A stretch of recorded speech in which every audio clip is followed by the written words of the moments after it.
decided to make the pivot and pursue a career in real estate. Correct. And William, I don't know how much you want me to tell the whole story or not, but I was definitely, um, you tell me the whole detail of it.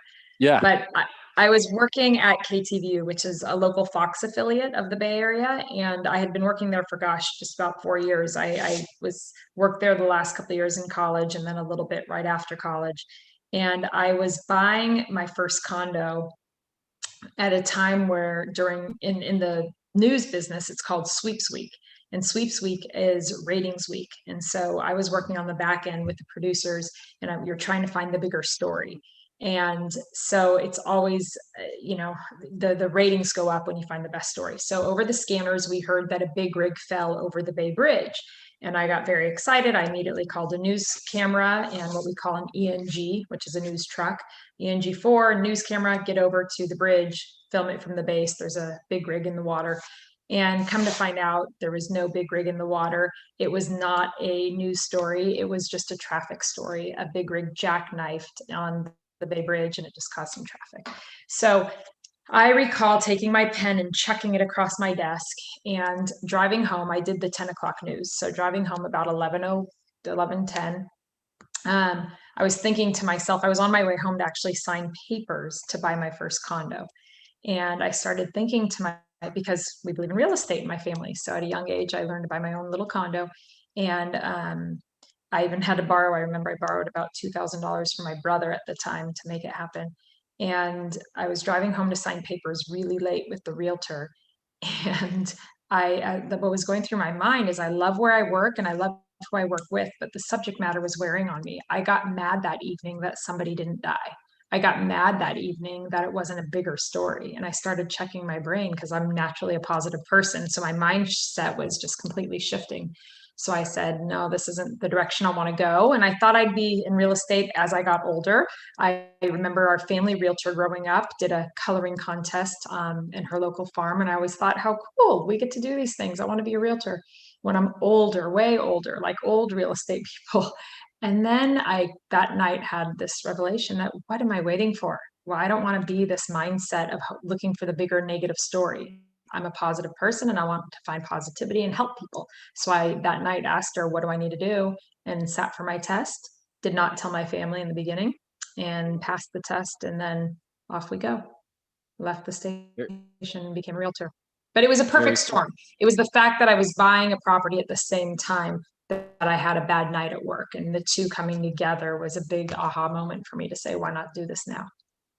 And your family's background was in commercial, but you decided to go into residential. So can you talk a little bit about your thought process on that? Yeah, both huge opportunities. It's funny that it's the same license for both. I laugh that it's the same license for residential, commercial, even lending, because it's like three totally different industries. But for myself, I commercial, obviously at the time you have to think this was 22 years ago. So definitely, man's world, which is great. I'm not, there's no, you can do, I believe that we can do anything. It didn't intimidate me at the time, but I did know that it would take me a longer period of time to grow my business and to get my elbows into that circle. It was a tight circle. So I went the residential route. One, I enjoy homes, and two, I was looking to grow my business and build it in a much more expeditious way than I think commercial would have taken me. And I think within residential, there's opportunity within the first few months that you can really build a good business. And your career, you had success very early on. What was some of the keys to your early success? We spoke about some of them. What really helped you accelerate and get the traction that you did? Yeah, I think there's a few things. I think consistency. I think realtors give up, whether they do a farm and they give up in month 10. Well, it's not supposed to, bear you too much fruit for at least a year to a year and a half. Or I'm going to do mailers and let my family and friends know I'm doing this, and then they fall off or they skip a month. I think consistency is key. Whatever marketing or whatever method you're using to build your business, you have to stay and be consistent with it and be focused. Another way that, or another thing that helped me build at a rapid pace was coaching and education. I definitely surrounded myself with Lorna Hines, Brian Buffini. I still do. I'm still in Buffini and I still talk to Lorna Hines all the time. I think coaching is great and being held accountable. So that's ultimately what coaching is the accountability aspect. And then another thing is to surround yourself with the excellence you're seeking. And if you want to be a top agent, you need to be surrounding yourself with those top agents. And the hard thing is a lot of these agents are busy and they don't want to sit down with a newer agent necessarily, and because they're moving and grooving and, oh, let's go out to lunch and talk. It's not that they don't want to sit with the agent. They don't have time they don't do lunch. They are busy, they're working. And so I'll never forget I played tennis for St. Mary's College. It's Division I tennis. And the best tennis match I've ever had in my life to this day was against St. Mary's College versus Stanford. I played for St. Mary's and we played Stanford. I lost that match, but in losing that match, I played the best tennis I've ever played. And I quickly realized when you play a higher caliber player, it brings your game up.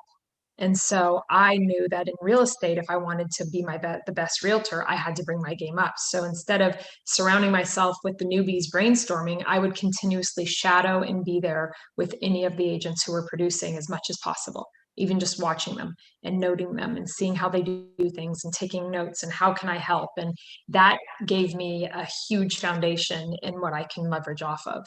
And so I've even built our own company off of that. If you look at our per agent productivity, we just pulled market share year to date in our area, and we're number 2 to somebody. And I'm okay being number 2. We have 170 agents, and the number 1 agents said 3,200. So the number 1 market share company has 3,200. We're the number 2 market share, and we have 170 agents.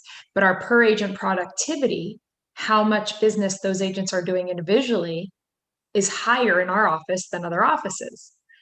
Why? You're surrounded by a higher caliber agent. So it's not the 80-20 rule in our office. 80% of the business is done by 20% of the agents. It's opposite. In our office, you have about 80% of the agents doing 80% of the business. So I developed my business like that as well. We wanted to make sure we were surrounding each other with a cohesive, collaborative group of like-minded professionals. And so I guess my advice is for those starting out, surround yourself with those who are building. You are the company you keep. There you have it. So you set a timeline and a goal for when you wanted to start your own business, which you were able to do. And you've obviously been very successful, like you just spoke about, in terms of the efficiency and hiring the right people. Obviously, you're doing something right in terms of training and creating sort of a culture. So what lessons did you take from your first experience in real estate, learning as an agent, and then flipping it to the other side and becoming an owner and building a business? And how were you able to recruit so successfully? Oh gosh, multi-layers in that question. Yeah. What do you want me to attack first? We'll dissect it. Sure. Let's go with you set a timeline for when you wanted to start the brokerage and sort of what were the first steps in that and how did you attack it? So starting not just in real estate, with anything at any level, failure is not an option. So you got to know that. You got to believe in Abraham Lincoln failed, and finally became. I failed my first real estate exam. There's no reflection on how you're going to do in the business. So I wrote it in 2002. I wrote down a goal that I want to have my own real estate brokerage in 2002. And I had a real estate team at that time. I started the end of 99 and then failed and then but I was affiliated in the business with other people. And then in 2000 passed and started working and built a team in 2001. In 2002, I quickly realized I loved selling and I was selling a lot, but I loved tapping into people, helping them with systems and watching them tap into their potential to grow even more. So I wrote in 2002 that I'd have my own real estate company at some point. I didn't know when. I guess the only regret is I wish I opened a little earlier because we were still at the end of a down market. But I think if we opened right in the heart of a down market, it would have been even better. But I think if you can grow in that type of environment, then you can grow and excel in anything. So, but we did open in 2010. And so that was, the goal was pretty quickly within the business, only 2-3 years in the business, that I wrote down, this is what I want to do. And I was able to see it firsthand because I had my own team of what I really passionately enjoyed doing beyond selling houses. And what are some of the characteristics that you look for? You've obviously surrounded yourself with good people. So when you were recruiting agents, and you've been incredibly successful doing so, what were you looking Thank you. for? Thank you. The quality of the person. It's just, we're very relationship based to the point that, Willie, if you are in our company and you're not, it's uncomfortable for you. It's uncomfortable. I mean, we have a huge retention, not policy, or huge retention statistics if you look at how many we keep. But I'll be the first to say we've had some who've left. We've had some who've left and come back.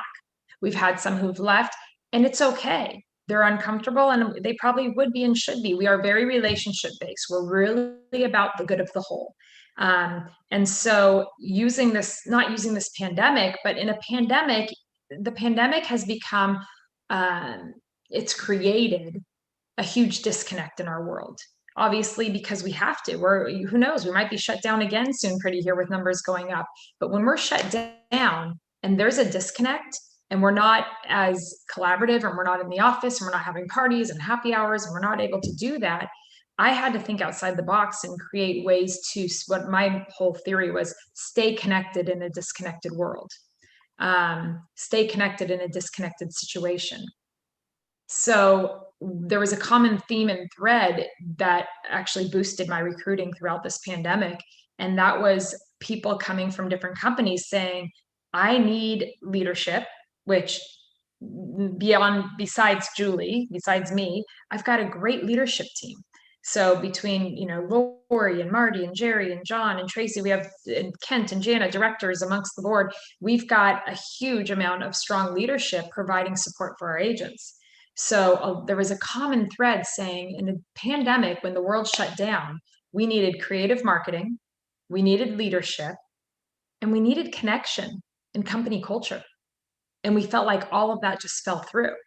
And it's not a smash on any one company, because the reality is there's only so much anybody could do. Our hands were tied. The pandemic shut us down. So who was the one to hopefully rise through it, be ahead of the curve, not make decisions on a national level from Parsippany, New Jersey, or wherever, making decisions for what's best in the East Bay of Northern California for Dudum Real Estate Group? And it wasn't like I was calling left and right. We were just doing what we do best. And we were giving them the support they needed. We were giving them the culture they needed. We were trying to keep them connected, and in bringing them speakers and information and knowledge and staying ahead of it. And others just watched and saw, wow. It's kind of like you teach your kids by, they're watching the soles of your shoes. They're not watching the words in your mouth.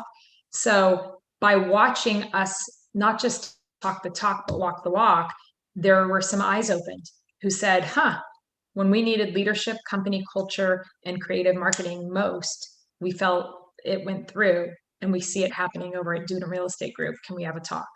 So I did a few Zooms that were, because we couldn't meet in person.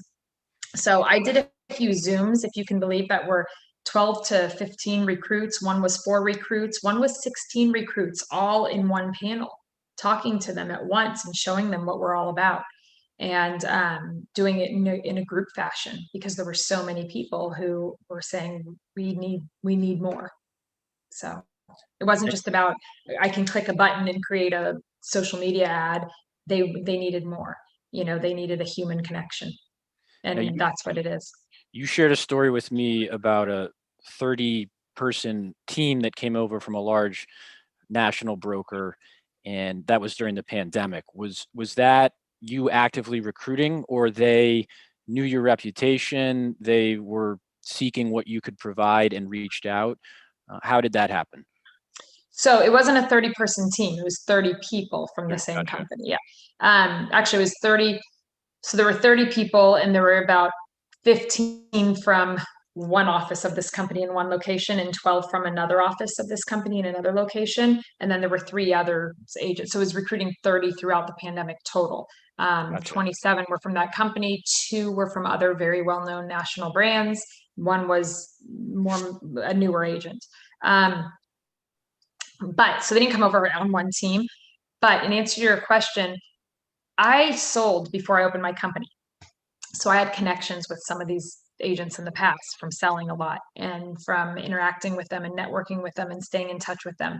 I'm not your typical broker recruiter going to broker's tour and hi, here, want to talk about, never. But I have connections and relationships with a lot of these people, and I wish them the best in whatever they do. Excuse my little dog barking, the joy of working from home.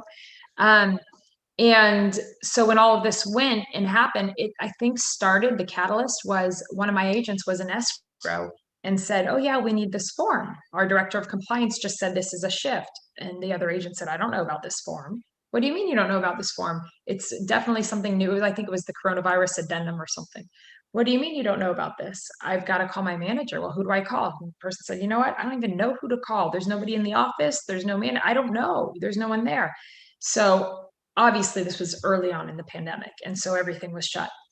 And so they got talking with their friends and their friends of friends, and it became a spiral and a catalyst of, wow, Dudum Real Estate Group agents seem pretty prepared, or they know about this, or how did they get word of that already? And so the phone started ringing, and it just took a couple of them when it was like, okay, there's been some shifting and they've got some things that we are missing, and let's give them a call. And then after we spoke to them, then it spiraled from there. So it wasn't like I went out and called. They were noticing things throughout our escrows and saw what our agents were saying about us at that time of a lot of hurt, and we were giving hope. Very cool. That's I'm in sales as well too, obviously. So I always love to get an inbound rather than banging down somebody's door. Makes it. Absolutely. There was one, I will say, there is one who I've been back and forth with for 4 years in a managerial position because I just adore her and think she's great. And we would go back and forth, back and forth, back and forth. And then in shifting from the pandemic, it just timing lined up. So there were some that I had been previously, but majority, it just was an organic, natural way, which Very was good. cool. Yeah. Now, that the statistic that keeps sticking into my mind is the one that you shared at the beginning, where in your market, you're number two with roughly 170 agents, and your number one competitor has 3,200. How Yeah. are you able to drive that efficiency? What's your key? I know obviously you do a ton of coaching, like you shared. Do you have any internal processes, or just what's sort of your secret sauce, so to speak, to get that out of them? You build them up. You build them up with love, and you provide the support and the systems. And like I said, failure is not an option. We do things now. We do team contests, and we do things. It's harder now with pandemic, but we do things where we literally pour ourselves when companies maybe were cutting back and letting go of people and shrinking to protect their assets. We were growing. It's like Warren Buffett says, when people are fearful, I get greedy. And when people are greedy, I get fearful. Right now, people are fearful. And that's when I said, let's grow. We're growing and we're going. And we got a senior vice president, a regional vice president. We shifted some different positions. We grew our marketing department bigger. We grew our social media department bigger. So being able to create such a support, a lot of our agents and a lot of the top team agents are like, we don't need to go hire 3 assistants or even 2 assistants, because it's like Dudum Real Estate Group has 5 little assistants working with us or for us by their support staff, because we do so much more for the agents. There's so many companies who say, I have this tech post and I have this and that, and all you need a click of a button for the agents. And that's great. But a lot of our agents don't even have time to click and post. They just want to say, hey, you know that listing of mine? Can you create a posting and put it on my site? Done. We do it for you. We do it for you. And we're able to do that because we have 170, not 3,200. You see what I mean? Yep. And so the secret sauce, I would say, is our staff, our service, and the fact that we fill them with love. We give them every opportunities to not only survive, but to thrive. And I'm continuously looking ahead. You know, we did 2 business planning sessions with speakers in business planning in the last couple of weeks. Their business planning, their 2021 business plan, most of them will have it done definitely by the end of the month, if not the end of this week. So they're ready for an explosive next year. While other people might be relaxing a little bit in December, they get their time off, but we're selling. That way we have closings lined up for January. So when people are revving their engine in January, we're already driving. Very cool. Now, what part of technology, or how does technology play a role in your agent's efficiency? It's a rose and a thorn, Willie Dickey. It's a rose and a thorn. It's a necessary evil. So I it plays a huge part. It has to. And the thing that we love it here at Dude Real Estate Group is we are glad we don't have any proprietary technology because technology changes so rapidly. I was looking at a certain, I won't name a name, but I was looking at a certain technology platform about 2 years ago. And we're ready to sign, and boom, it gets picked up by another company. And that's great. And then I was looking at another one, and boom, it gets picked up by a separate company. Fine. Well, the funny thing is, I found two fresh and newer things that are even better than that already because every day it's like you're running down the highway and here comes the technology. Which one are you going to catch? And that's what it's like.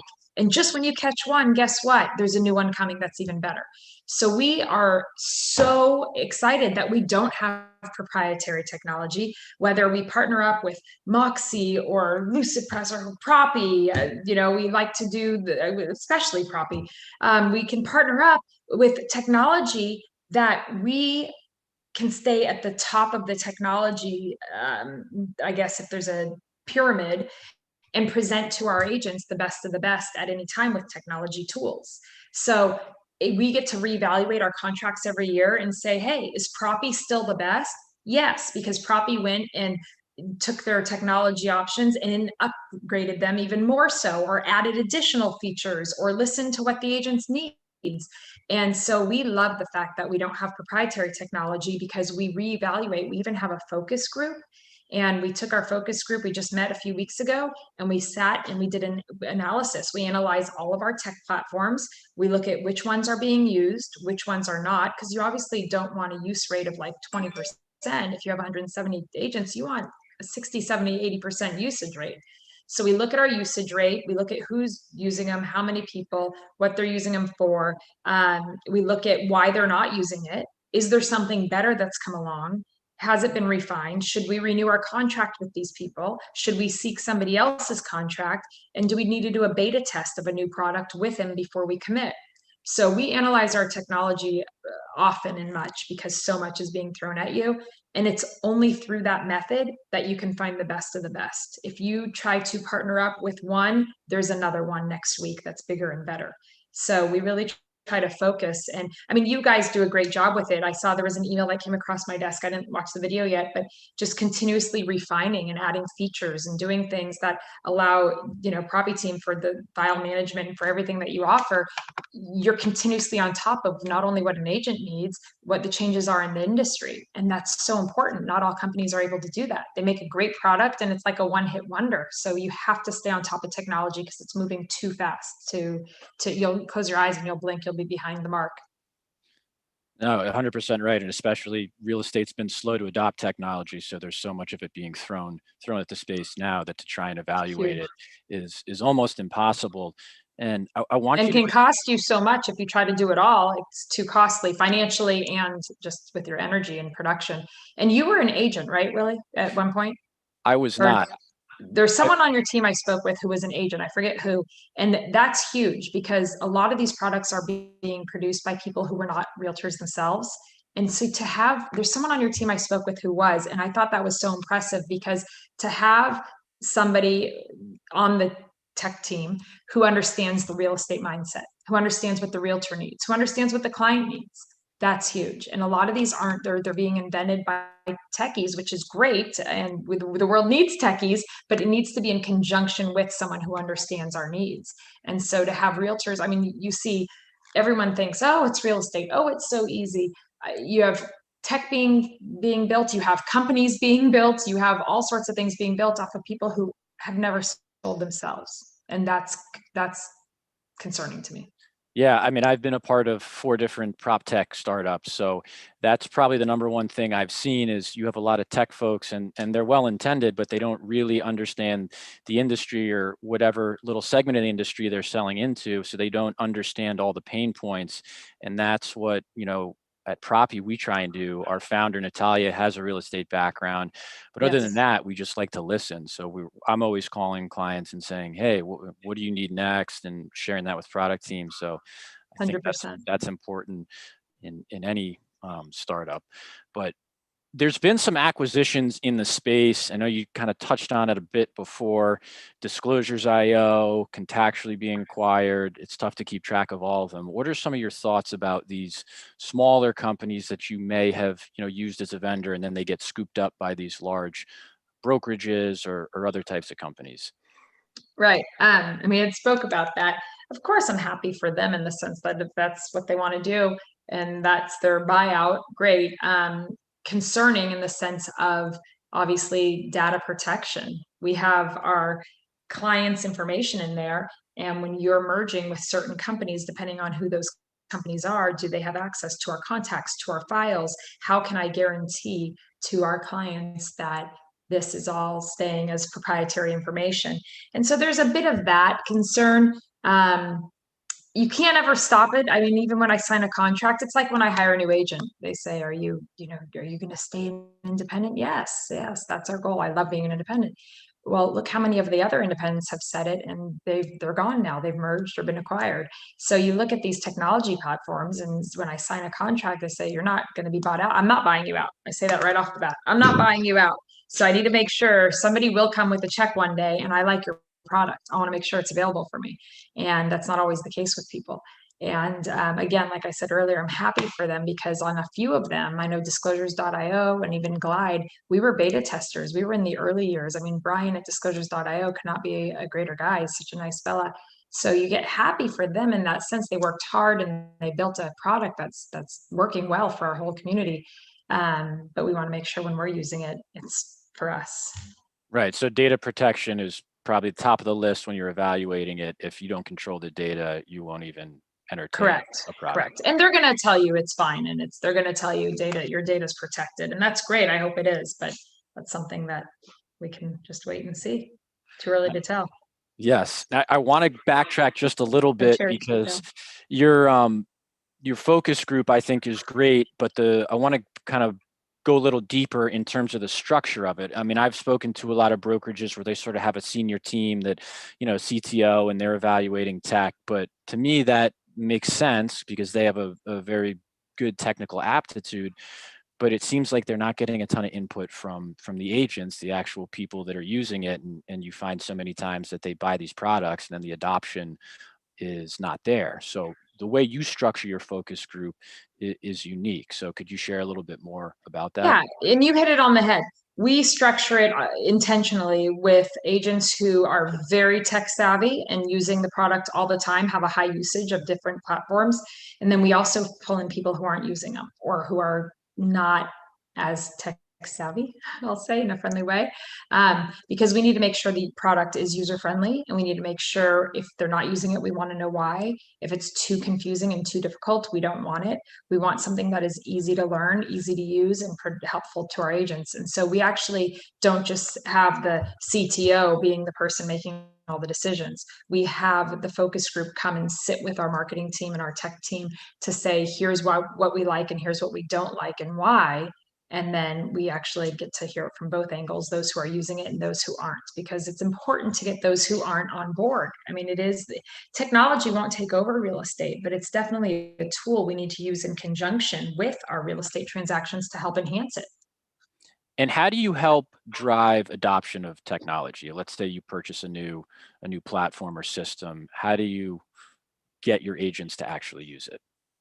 So we have a couple different ways. We have a huge amount of training, not just training videos that they can click on, in-house training. We have ongoing one-on-one training. They can make an appointment and actually sit with our trainer and learn one-on-one. They can do it in a group fashion. So there's so many different levels of training. Beyond training and education, we do contests. Whoever puts whatever 6 buyer, and I don't have access, nor do I want access to their clients, their buyer leads, I don't want that. But if you put 10 buyer leads or whoever gets to 10 first in their file and of XYZ program or platform, or in your case, whoever uploads 6 sales first or whatever wins $100 off a marketing ad or something like that. So we do it by training, we do it by incentivizing them. We actually ask, hey, I noticed that you're not using whatever, my FIO that much. Why not? And then we find out why and we try to bring it into them. So we continuously keep it fresh in front of them. And then we do a little drip campaign. We'll do, a Friday tip of the week, and it's on something within one of our marketing platforms or programs. And so it's a quick 1 to 2 minute video, and it's something that they'll actually take time to listen to and is applicable. Very cool. I think that's a unique approach, and it makes a lot of sense and clearly works for you.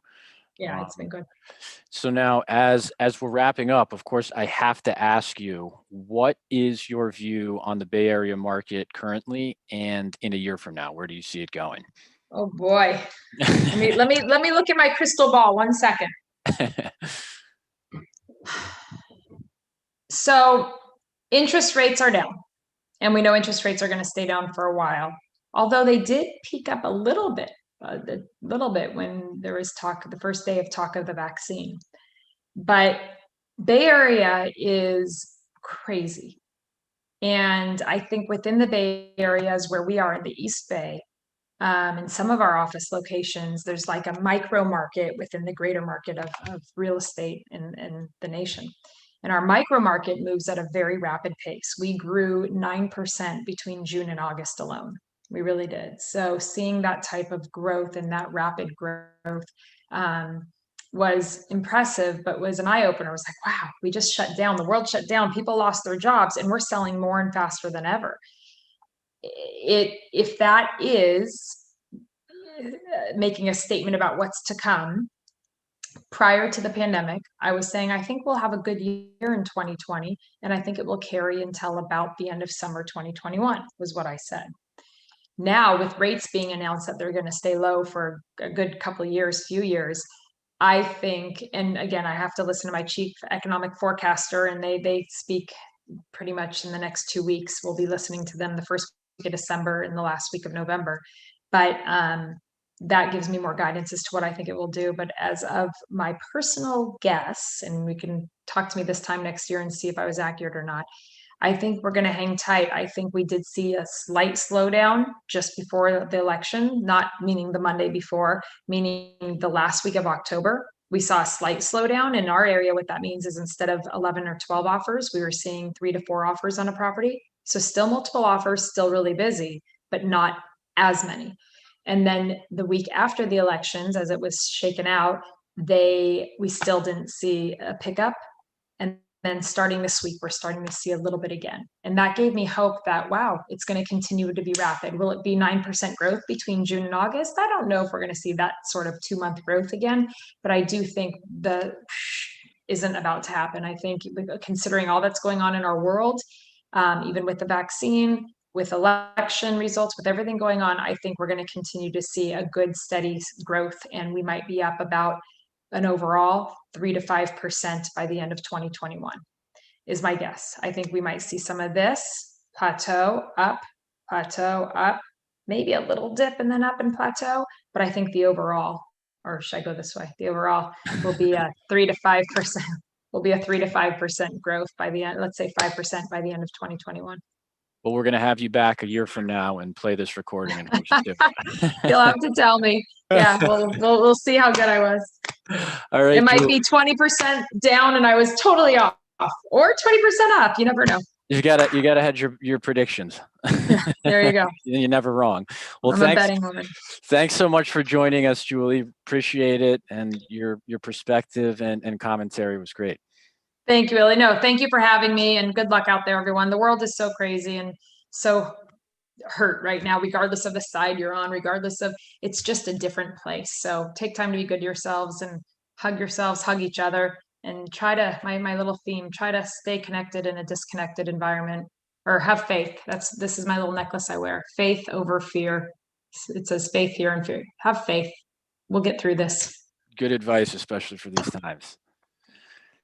Thanks so much, Julie. We're now going to do a quick demo with my colleague, Vali. She's going to take us through the platform and wonderful updates. So, bye.